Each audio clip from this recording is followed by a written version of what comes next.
साथियों नमस्कार। क्या आप जानते हो कि अगर गांव में आबादी स्थल आवंटन के लिए भूमि पर्याप्त न हो, जो भूमि है वो कम हो और लोग ज़्यादा हों पात्र जिनको घर के लिए ज़मीन की आवश्यकता है,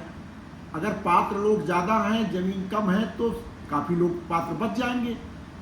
सरकार ने उत्तर प्रदेश राजस्व संहिता की जो नियमावली बनाई उसके 61(2) में ये प्राविधान किया है कि अगर जमीन पर्याप्त नहीं है तो सरकार को कलेक्टर प्रस्ताव भेजेगा और उस प्रस्ताव पर भूमि अर्जन की कार्रवाई शासन द्वारा सरकार द्वारा की जाएगी, जिससे कि भूमि अर्जन की कार्रवाई आबादी स्थल की भूमि के लिए करके और जो पात्र लोग हैं उनको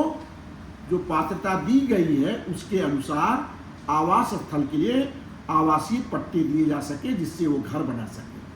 मैं तो सभी प्रधान भाइयों से अपील करूंगा, सभी उपजिलाधिकारियों से अपील करूंगा, सभी कलेक्टर से भी अपील करूंगा कि वह सभी गांवों में अगर सर्वे करा लें जहां पात्र लोग ज़्यादा हैं, जमीन नहीं उपलब्ध है, तो इस नियम का उपयोग करते हुए भूमि अर्जन के लिए प्रस्ताव शासन को जरूर भेजें। और शासन को भी चाहिए कि ये पूरे बृहद स्तर पर एक अभियान चला करके प्रदेश में ऐसी जमीनों का गांव में भूमि अर्जन करके गांव पंचायत को उपलब्ध करा दी जाए, जिससे कि लोगों को, जो पात्र लोग हैं, उनको घर बनाने के लिए जमीन मिल जाए। और आपको मैं बताना चाहूँगा,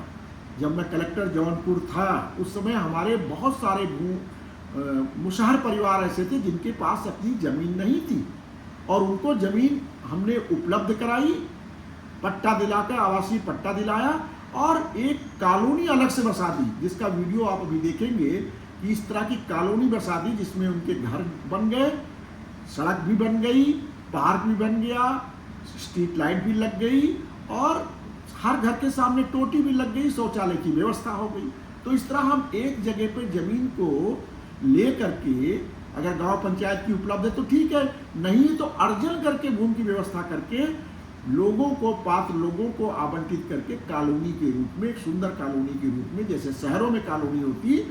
उसको गांव में भी हम बसा सकते हैं। तो ये एक अच्छा सुझाव मेरा रहेगा सरकार के लिए भी, सभी कलेक्टर के लिए भी, सभी एसडीएम और प्रधान भाइयों के लिए भी, कि कोई पात्र व्यक्ति वंचित न रहने पाए। उसकी जमीन की व्यवस्था आप इस तरह भी कर सकते हैं। उस गांव की कुछ भूमि को अर्जित करने का प्रस्ताव शासन को भेज करके, स्वीकृति ले करके, अर्जन करके पात्र व्यक्तियों में आवंटित करके उनके घर बनाने की कार्रवाई करें, जिससे प्रधानमंत्री की मंशा जो सबको छत देने की है, तो प्रधानमंत्री आवास जब स्वीकृत हो तो उनके पास उस आवास को बनाने के लिए जमीन भी तो हो,